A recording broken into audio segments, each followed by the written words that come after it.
Well, good morning guys and welcome back to another episode of Lock Valley Farms. So we are actually landmarking our last mob of lambs for the year this morning, and I just had to have a bit of a break there to send out my last load of 2022 barley out of the shed. Kind of seems weird that we're weeks away from 2023 harvest and we're still dealing with last year's crop, but anyway. We're moving through it. We've got to go finish that off now and then on to the next.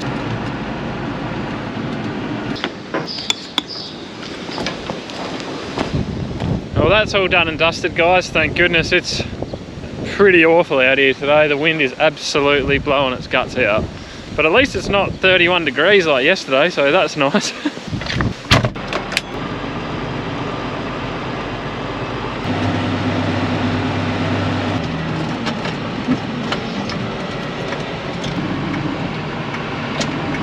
I had a few tails to dispose of. I'm convinced that nobody actually enjoys doing sheep work. I think people just do it because it makes them money. Oh man, sorry guys. I'm sure some people do enjoy it, but I don't know how. Looks like my double knockdown in here did a good job on all that ryegrass. I think we got a very good kill.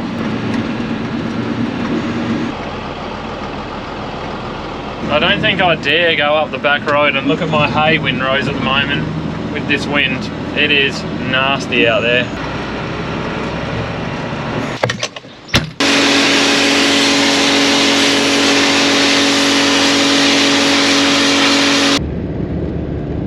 Well, good morning guys, it is the next day. I was just walking out the house and I had a phone call from the agronomist and he said, you might want to go have a look at your wheat. I've got a feeling that you might have some frost damage in it. To which my response was, well, when did we even have a frost last? I don't remember us having one, but he said he thinks it looks like it's been frosted when he drove past it.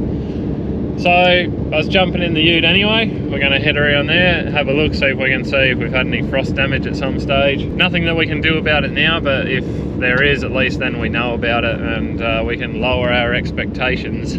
I personally don't think we've had any frost damage, but I think it's just dry. I think the crop's struggling and there's areas of the paddock that are starting to go out. I wanted to come this way anyway because of all the wind yesterday and have a quick look at the hay windrows here and just see whether they'd blown around much more. But geez, I hate those windy spring days. They're just a pain in the neck. I guarantee if I stopped out and had a look at this barley here, there'll be already grain shaking out and knocking the crop around, so it's a bit annoying. I don't think it looks too bad. There's maybe a touch more stuff blown around, but hopefully we get that feed test back today and we can make a decision on what we're doing there, how high moisture we want to bale the other stuff with. And so I don't know whether you guys can see it, but you can just see all this sort of lighter coloured stuff out around here, and I assume that's what he's referring to, but I don't think that's frost damage. I think it's just moisture stress. We'll jump out and have a look. We'll have a look in some heads and see what's going on. Whether the camera picks this up, well, this is a classic area that just looks like it's completely moisture stressed, and you just look out just here and it changes colour completely. It's nice deep green still out there. But I think we'll have a look at some heads here. This is going to be a bit hard, but I think they're still filling with grain. I'm just going to have to try and hold the camera somehow. Make sure we got no shriveled grains or anything like that in here. And they're still filling. That's a nice full plump grain in there still. That's a nice full plump grain in there still. That's full. That one's full. Whether some of what he's seeing is this here where we've got, I think we got frosted while it was still in the boot in September, and you can see the top there's just no grain really at all, and the tops of those heads they've just sort of gone white. We'll have a bit of a wander out here maybe and just have a look, but I think everything's still filling out, so, and I can't see any pinched off grains or anything like that. So this is another real bad spot here. You can see changes drastically from just over here to here. So like I said, I think this is just moisture stress, but we'll pull another head off and we'll have a look. That's still a nice full grain in there. Nice full grain in there. Oh, I can't see anything that looks like frost to me, guys, at all. She's still having a crack at 4 wide on some grains. Nah, I can't see anything out here, guys. I think I need to finalise my crop insurance over the next week, so we're sort of thinking that these crops might do. Look, if they did 3 tonne to the hectare, I think we'd be absolutely stoked with that this year. We're just sort of hoping that they might do 2.5. But what I might do actually is come out and do a bit of a count and get a bit more of an idea this year, because it is a bit hard to know because we've had such limited moisture, so it's hard to judge exactly what it's going to be. We probably might be better off doing a proper yield estimate, counting some heads and some grains and stuff like that. But all in all, there's something here worth harvesting, and that's the main thing.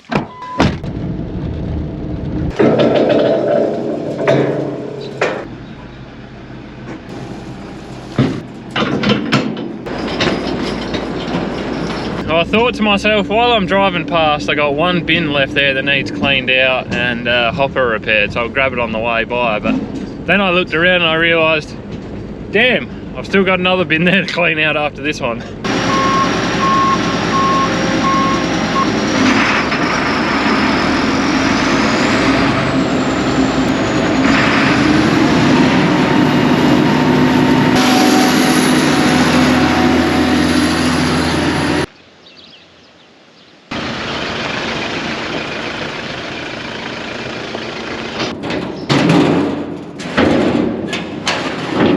So that machine there is basically ready to run at the moment. Apart from a few small things that need to be done on there, like throwing the auto steer in, checking tyre pressures, maybe give it a bit of a clean up, just some stuff like that.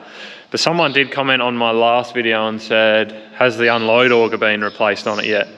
No, it hasn't. That is not going to happen before harvest. The dealer has made that abundantly clear. They don't have time to do it. They're not going to do it. So it kind of is what it is. Just forget about it. But what they are going to do is have the machine. They've managed to schedule in a couple of days with the machine. They're going to throw any parts on the auger to make sure it's perfectly usable for harvest. So like the hydraulic cylinder, that's stuffed. You know, it doesn't fold in and out properly, so they'll do that. The vertical gearbox for the unload auger, they're going to do that as well, because that was stuffed last year, and that's all parts that are being done under insurance. So they're just going to do a couple of small jobs on it, make sure it's going nicely. They're going to have a look at the final drive while it's in there, one of them. And yeah, then that thing's pretty well right to go. So I'm sort of at my end with that there now. It's just the draper. I've got some stuff to do here, which I've been sorting out a bit of mayhem from last year already, but I might crack back on with that later on today anyway. So, but first things first, we'll get this hopper fixed and get this bin out of here.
Well, I just spent way too much time trying to fix that hopper. You guys got the very quick version of it. And I say that because I got other things to get on and do, like things that I didn't have planned to do, like spraying another paddock of vetch because it's got aphids. It's the one paddock that Dad wants to save for his sheep, and of course it's got aphids in it again. So I'm gonna have to clean the boom out and go and spray that, probably this evening. Anyway, it never ends. There's always something. Must have just been a real good season for aphids this year, because wow, we've just had quite a lot of trouble with them.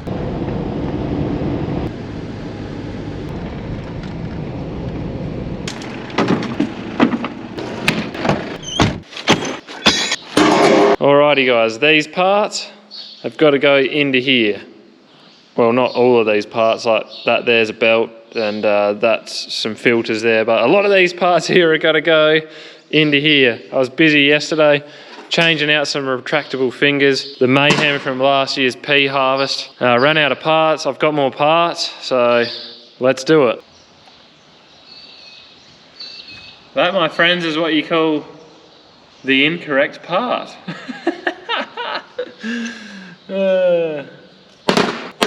You just can't make this stuff up, guys. You truly can't. So these ones that they've supplied me are about an inch shorter, and you can see that inch would make all the difference on there. So anyway, we'll have to track down some more, but there's still plenty of other stuff I can do on here, so we'll crack on with that.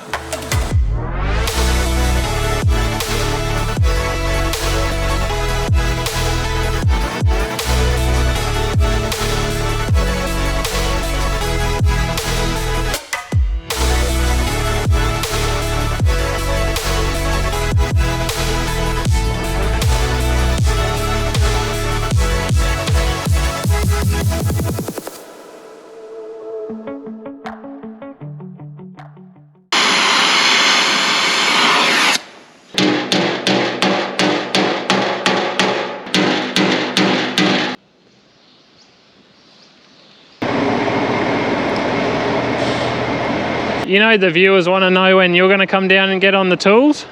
Yeah. Yeah, they're pretty friendly. Dad, what is this? It's rotten grain. Dad. Yeah. Dad. Yeah. It's almost as yucky as the flies, eh? Nearly got it. Alright, ready?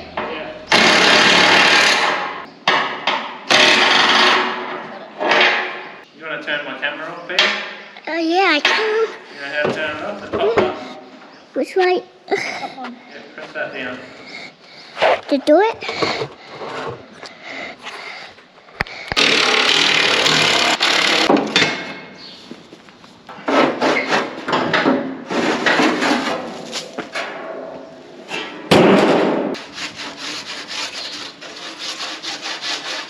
I've been emailed most of the rest of the forms, but I just got a ryegrass test back that said negative, and it said that I need to submit my chemical data basically for those paddocks.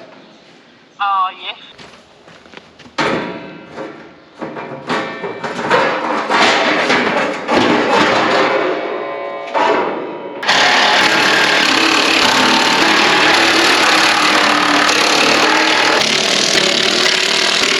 So I've popped a few dents out of here, heated it up with the oxy, done that. We've got some new covers, new bushings. I've done the retractable fingers that I can.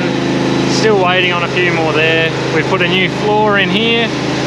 So that's all done and dusted. You can see the old one there, pretty well worn through, starting to get a bit knackered. I've also got real lucky today, and a few of my jobs to prepare for hay making, or hay carting I should say, sorry, are getting done over there at the moment. So the loader's been checked over, fluids, all that sort of stuff. The old flat top's on.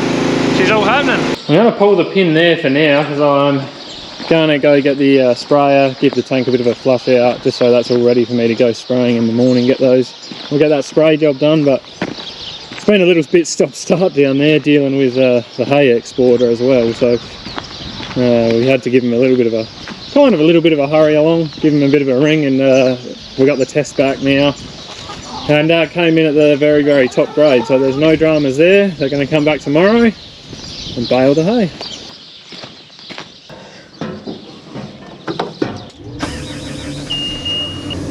And it's an hour and a half later. I was walking up to the house to get a glass of water, and an old mate of mine drove down the driveway, and we ended up catching up for a while. These things happen.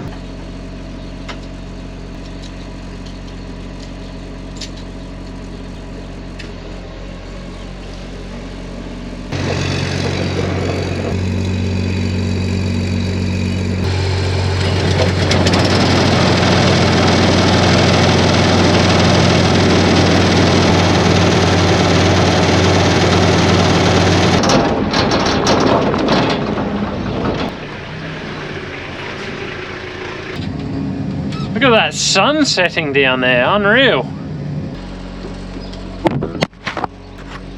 Sorry.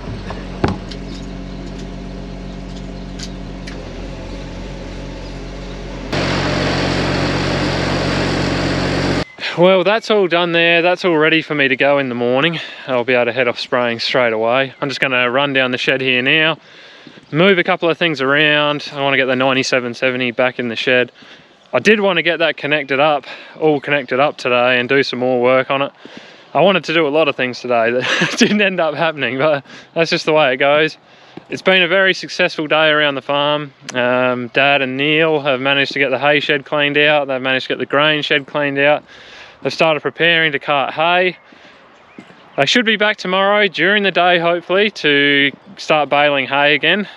Someone said, am I going to get some footage of that? If they come at 1:30 in the morning again, no, I will not be getting footage of it. But anyway, that's all good. There has been plenty happening around the farm at the moment, guys. It's been very, very busy. So anyway, we'll get this stuff shifted. We're going to call it a day.